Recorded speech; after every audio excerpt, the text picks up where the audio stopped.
Okay, I want to go over with you really quickly how to do some clinical scanning.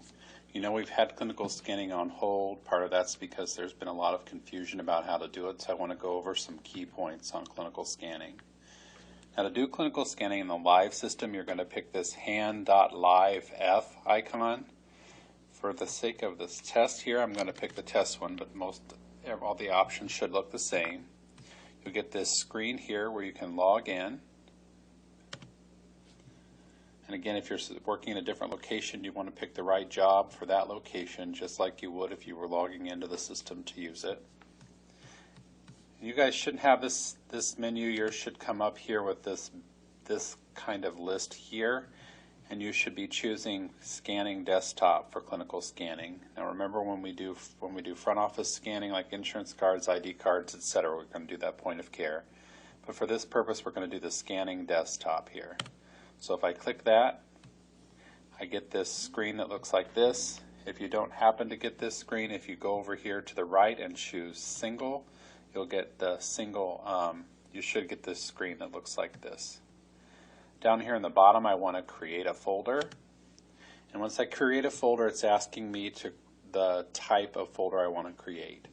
Note that in the past, I know that I have said the wrong thing here. I have since learned that we need to always be selecting account or multi-account almost without fail.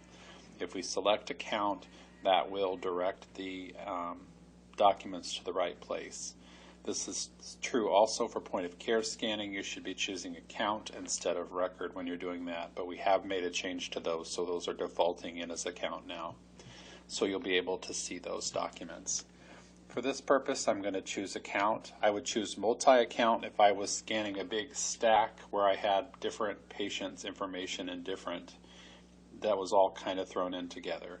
But for this purpose, I'm going to go ahead and choose account and hit save here. And then now it's bringing me to my patient search. I can search date of birth or name here. I'm going to go ahead and bring up my patient's date of birth. And it'll pop up and show me all of his accounts. I'm going to go ahead and pick this account date here from September 1st. And again, you can tell that from your records. So whatever you're scanning, you're going to want to pick, if it's labs from September 1st, you're going to want to pick an account that's close to theirs, so you know probably when those tests were ordered or initiated. So now I'm ready to scan my document. I'll go ahead and put my document here in my scanner and click the scan icon.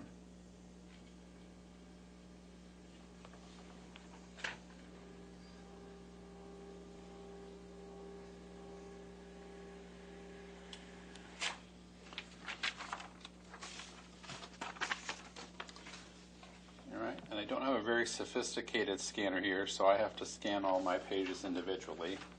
So I'm going to go ahead and scan some more on this guy.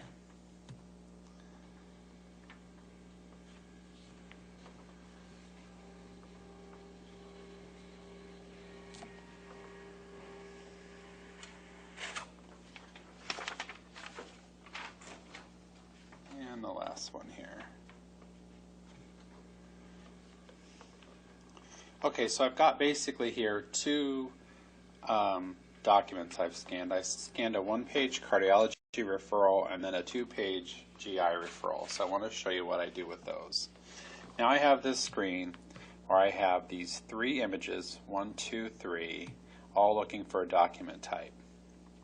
Now because I was in simplex scanning, it was only scanning them all as front. Now some of you have scanners that are capable of doing duplex, or sometimes you end up with duplex and error.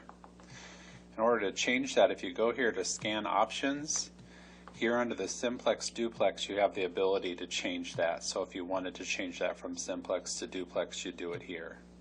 And you know probably from past experience that if you scan something in duplex and it's not a two-page document or front and back document, you end up with blank pages. If that's the case and you want to get rid of that back page, you'll want to click on that back page, and then you should have here this D should be highlighted, and you have the ability to highlight that. And once I did, I would get a D here in the stat. and I would want to go ahead and also verify. So I would delete that page and verify. If you hit the trash can icon there, it actually deletes the whole document. So you want to just select the D to delete the backside.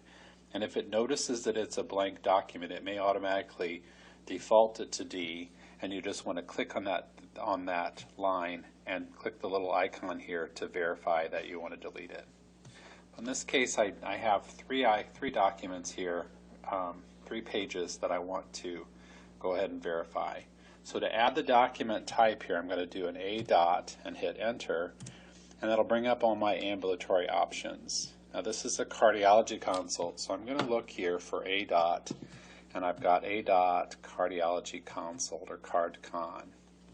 Now it brings up this option here for an episode date and time. I know this was done on September 1st, so I can do 09/01/16, and it's going to also require a time. Now if I knew the time, I could put that time in.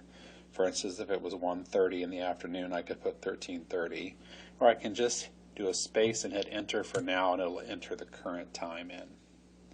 Now this message task provider, this is if I want to send a message to my provider that I've scanned this in. So I want to go ahead and say that I'm going to send this to Dr. Ilmodine. I can put her name in, and it'll also copy then a message to Dr. Ilmodine telling her that she's got a result to review. Now I want to note here that you want to be careful with this messaging, because they also will get a message if it's a referral that they've ordered, whenever you go through and do the order reconciliation piece, which is actually we're not going to recommend that you do that right now because it's not working. But once it is working and we go in and do an order reconciliation, when that order is completed, she should also get a notification that the order has been completed and a copy of that document. So you don't want to be sending multiple messages to the provider. But if your provider wants to be notified every time you scan a document, this is the way that you can easily do it. You just add a message task to the provider, and they will get a notification that this has been put in the system. So I'm going to go ahead and say OK here. Now I've got a different document here, and I'm going to go ahead and put in a new document type. So I'm going to hit A dot again and hit enter. Now I'm going to take a guess. This is a GI referral, so I'm going to do A dot G and enter. And sure enough, I have gastroenterology consult here that I can select. Again, it wants the episode date and time. And if I didn't put that in, it brings up and wants me to put in now the time. So I'm going to go ahead and put in for now and click OK. And OK again. Now this is page 2 of my GI referral. Now I can do 2 things to attach this because I want to have them all attached as one document, so I get a 2-page GI referral instead of individual pages. I can either go down here to this bottom where it says copy document ID and select that, and it'll put them together, or I can just hit the F4 key and it will bring in those 2 together. Now it's brought up this message that says folder is verified, transfer to perm, and it's asking me if I want to do that or not. In this case, I'm going to say no for this instance because I want to show you. Remember in the past you had the ability to, in the old system, you had the ability to enter notations to help. So if you got a lab result in, you could put in information about that lab result so the provider didn't have to search through each one. They could get that information just by looking. So if I hit no there to transfer to perm right now, I have the ability to go into edit document, and I can go in and edit this document, and I can add a comment. So I would add here GI consult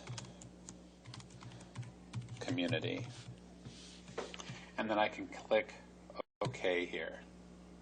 Now I'm ready to say that I want to transfer this to perm. So if I click transfer to perm, then that will send those documents to the record. The next thing I want to do is show you how those actually show up in the record. Okay, now I'm in my patient's record here, and I'm here under the summary tab in the chart. And you'll notice here Under the Documents widget, I have Cardiology Consult and Gastroenterology Consults, those two consults I just scanned in along with their documents. Now you recall that I put in that comment for the GI Consult. If I click here, I can see where I've put in GI Consult Community has been listed on the system. And review those documents, you just click here, and you'll see here's my GI referral, page 1 of 2. And I can go to the next page and see that page 2 of that GI referral right there. I hope this gives you enough information now that you can go ahead and proceed with clinical scanning. Please make sure and let me know if you have any questions. Otherwise, good luck. Thanks.